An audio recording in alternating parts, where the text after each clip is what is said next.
Hi friends, welcome back to my YouTube channel ആദർ vlog.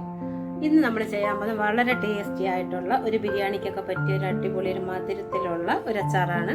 അതിനുവേണ്ടി ഞാനിപ്പോൾ ഒരു 1/4 കിലോ മാങ്ങയാണ് എടുത്തിരിക്കുന്നത്. നമുക്ക് ആവശ്യാനുസരണം എത്ര വേണമെങ്കിലും നമുക്ക് എടുക്കാം. പിന്നെ ഇതിലേക്ക് നമ്മൾ മധുരത്തിനായിട്ട് ചേർക്കുന്നത് കുറച്ച് ഈന്തപ്പഴമാണ്. ഈന്തപ്പഴം കുരുവൊക്കെ കളഞ്ഞ് ഇതുപോലെ ചെറുതാക്കി അരിഞ്ഞെടുക്കണം.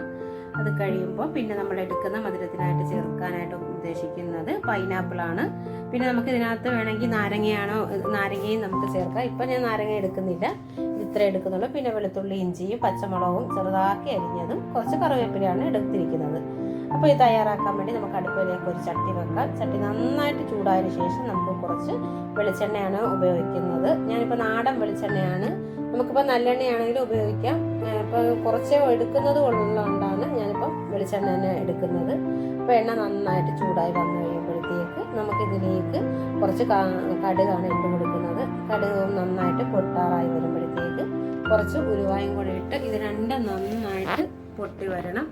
അത് കഴിയുമ്പോൾ നമുക്ക് ബാക്കി എന്താണെന്ന് വെച്ചാൽ നോക്കാം.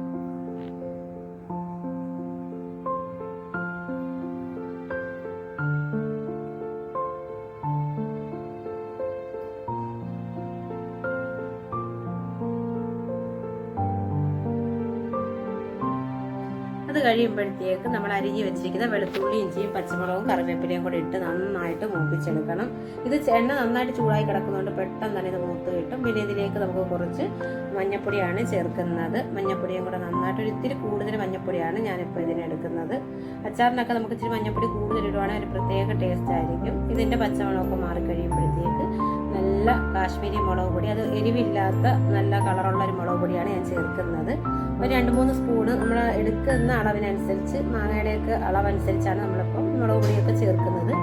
ഞാൻ എടുത്തിരിക്കുന്നതിൻ്റെ അളവിനാണ് ഞാനിപ്പോൾ ചേർത്തിരിക്കുന്നത്. ഇതിൻ്റെ പച്ചമണമൊക്കെ മാറുന്നവരെ നമുക്ക് നന്നായിട്ടൊന്ന് ഇത് ഇളക്കി കൊടുക്കണം. പൊടി നന്നായിട്ട് മൂത്ത് പോകരുതും, അത് കരിഞ്ഞു പോകും. പിന്നെ ഇതിലേക്ക് കുറച്ച് ഉപ്പും ചേർത്തിട്ടുണ്ട്, കുറച്ച് കായപ്പൊടിയും കൂടിയാണ് ഞാൻ ചേർത്തിരിക്കുന്നത്. പിന്നെ നമ്മൾ നന്നായിട്ട് തിളപ്പിച്ചാറിയ കുറച്ച് വെള്ളം എടുത്ത് വെച്ചിട്ടുണ്ട്. പച്ചവെള്ളം നമുക്ക് ഉപയോഗിക്കാൻ പറ്റത്തില്ല, ഇതിന് അച്ചാറാണ്. അപ്പം പെട്ടെന്ന് അത് ചീത്തയായി പോകും, പൂപ്പടിച്ച കണക്കൊക്കെ ഇരിക്കും. അപ്പോൾ അതിന് വേണ്ടി നമുക്ക് നല്ല തിളപ്പിച്ച വെള്ളമാണ് നമ്മൾ അതിലേക്ക് ചേർക്കുന്നത്. വെള്ളമൊക്കെ നന്നായിട്ട് തിളച്ച് വന്നു കഴിയുമ്പോഴത്തേക്ക് നമ്മൾ അരിഞ്ഞ് വെച്ചിരിക്കുന്ന ഈന്തപ്പഴവും പൈനാപ്പിളും മാങ്ങയും കൂടെ നമുക്കിതിലേക്ക് ചേർത്ത് നന്നായിട്ടൊന്ന് ഇളക്കി കൊടുക്കണം. അപ്പോൾ ഇതിടുമ്പോൾ തന്നെ നന്നായിട്ട് ഇത് ചൂടുവെള്ളം ഒഴിച്ചതും കൂടെ ആയതുകൊണ്ട് നന്നായിട്ട് പെട്ടെന്ന് തന്നെ ഇതങ്ങ് വെട്ടി തിളച്ച് വരുന്നുണ്ട്. അപ്പോൾ ആ ചൂടിനകത്ത് കിടക്കുന്നതുകൊണ്ട് പെട്ടെന്ന് ഇതങ്ങ് വെന്ത് നന്നായിട്ട് നല്ല കുറുകി വരും. പിന്നെ നമ്മളിതൊന്ന് അടച്ചു വെച്ചിട്ടാണ് നമുക്കൊന്ന് വേവിച്ചെടുക്കുന്നത്. ഇതിപ്പോൾ ഇതുപോലെ വെന്ത് നല്ല കുറുകി പറ്റി വന്നതാണ്. അപ്പോൾ ചട്ടി വെച്ചിരിക്കുന്നതുകൊണ്ട് നമ്മളിപ്പോൾ ചെയ്ത് കഴിയുമ്പോഴാണെങ്കിലും അത് തണുക്കും തോറും നന്നായിട്ട് ഒന്നും കൂടെ കുറുകി വരും. അപ്പോൾ ഈ മാങ്ങയുടെ പുളി, ഒത്തിരി പുളിയുള്ള മാങ്ങ തന്നെയായിരുന്നു. അപ്പോൾ അതിന് മധുരം കിട്ടാൻ വേണ്ടി നമ്മൾ പൈനാപ്പിളും ഈന്തപ്പഴവും ഒക്കെയാണ്. അപ്പോൾ അതിൻ്റെ ആ മധുരമൊക്കെ കൂടി ഇറങ്ങുമ്പോൾ നല്ലൊരു മണവും കായപ്പൊടിയൊക്കെ നമ്മൾ ഇടയ്ക്ക് ചേർത്തിട്ടുണ്ടായിരുന്നു. അതിൻ്റെയൊക്കെ ഒരു നല്ല പ്രത്യേക ഒരു മണം വരുന്നുണ്ട്.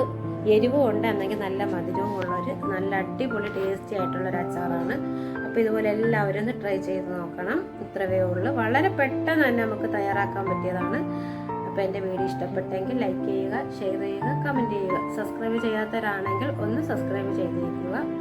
Okay, thank you.